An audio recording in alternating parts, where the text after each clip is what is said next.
También incluye, porque el dominio público es hermoso, todos los días vemos a ver qué más puede incluir en realidad. ¿Esto saben qué es? Ahora que alguien cuente, para los que no saben. Es sacar una selfie del mono, ¿no? Sí. Es un mono que robó la cámara a un fotógrafo y se sacó una selfie. ¿No saben de quién es? Si es el mono, No. de hecho. Sí se sabe de quién es de todo, es de la humanidad.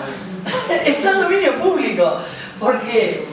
Porque no cumple con las leyes con la ley de derecho de autor. ¿Qué protege la ley de derecho de autor?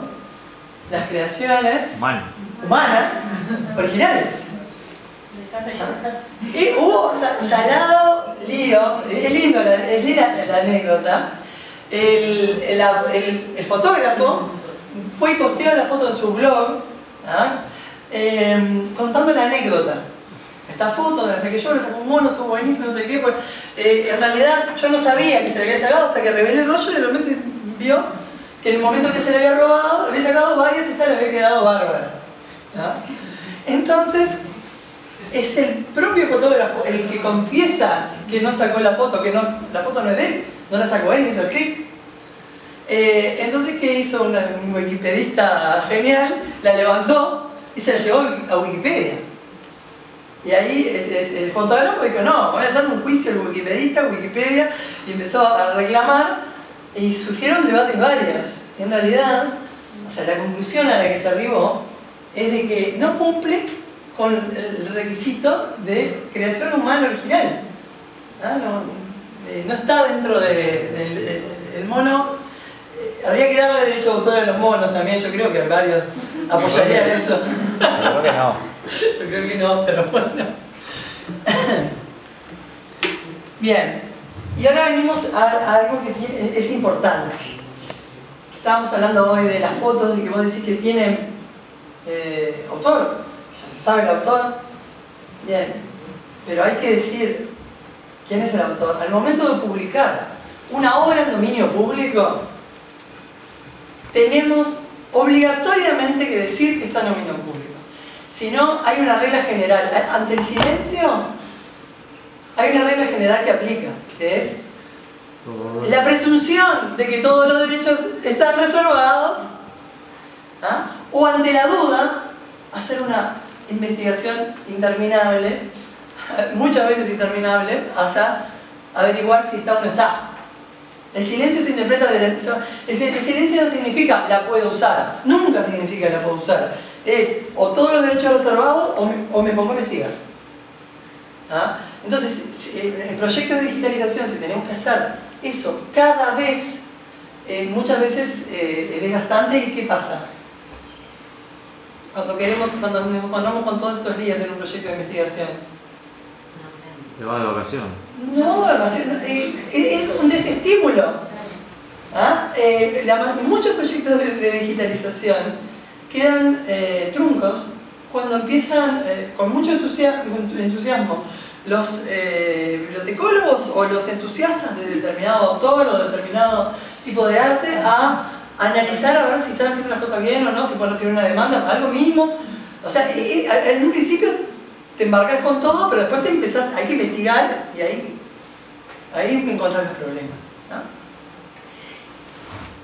Esto son las herramientas de dominio público que brinda Creative Commons para marcar las obras que están en dominio público. ¿Por qué son dos? Primero, es el sello de dominio público es para marcar una obra ajena. O sea, yo encuentro una obra de Filiberto Hernández en internet y lo que hago es, puedo descargarla, la llevo para mi sitio y le coloco el sellito abajo para que el que visite mi sitio entienda que eso se puede descargar y cuál es el régimen. Pero no solo eso, sino que hay obras, por ejemplo, que no, una foto, le coloco el sellito y le pongo el autor, porque los derechos morales sí hay que respetar. A ver, en la Biblioteca Nacional, al no poner el autor, ni siquiera están respetando los derechos morales. Ese es otro tema también. ¿Lo publicás algo? A ver, todo el mundo lo hace siempre, todos los días, pero eso no es excusa. Está bueno generar buenas prácticas. Metadatos, ¿no? Sí, ahora después. No es Pero solo. ¿Qué es ponerle un sellito? No es ni arriba de la foto ni nada. Hay como mecanismos Me adelantás digitales. la clase, vamos, bueno. En repositorios, como los que manejan la biblioteca, ese sellito no solo está visible, puede estar a pie de página de la colección, pero tiene que venir incluyendo metadatos del objeto. Cuando nosotros manejamos un repositorio, por ejemplo, software DSpace, maneja en sus metadatos, los campos que esos que nos aburre horrible, a ustedes no porque es su tarea, pero a mí me aburre horrible completar, incluye la licencia. Y en lugar de licencia tenemos que poner dominio público. Y hay que poner, completar todos los metadatos. Y ahí va la licencia también. Y la otra herramienta de dominio público que brinda Creative Commons no es sobre obra ajena, es sobre obra propia. En realidad es una renuncia. Esto es un sello que marca cuando detectamos que algo está en dominio público, algo que no hicimos nosotros, y esto es una renuncia por la cual yo publico y libero la publicación y le coloco la Creative Commons 0, CC0, comúnmente se conoce como CC0, para que solo sepan que yo renuncié a mis derechos. ¿Qué diferencia hay entre una licencia Creative Commons? Ustedes conocen la licencia Creative Commons, ¿no?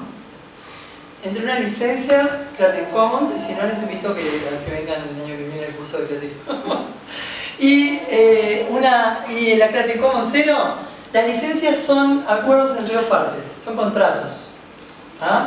La Creative Commons 0 es un acto unilateral de renuncia. Muchas veces el efecto de la Creative Commons 0 es muy parecido, depende de la legislación, depende de qué país esté renunciando, pero muchas veces es muy parecido a cuando licenciamos con la licencia de atribución sola. Pero en realidad son dos actos diferentes, nadie tiene que aceptarlo, esto es un acto unilateral. A ver, ya les adelanté bastante como para que lean esta frase y me digan qué les parece esta frase. Se las leo. El dominio público ha sido concebido como un espacio residual, pudiendo describirse como la faz negativa de los derechos individuales de la propiedad intelectual.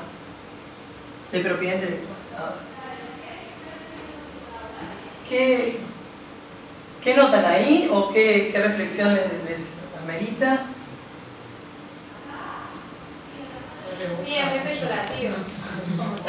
No le gusta mucho el dominio público.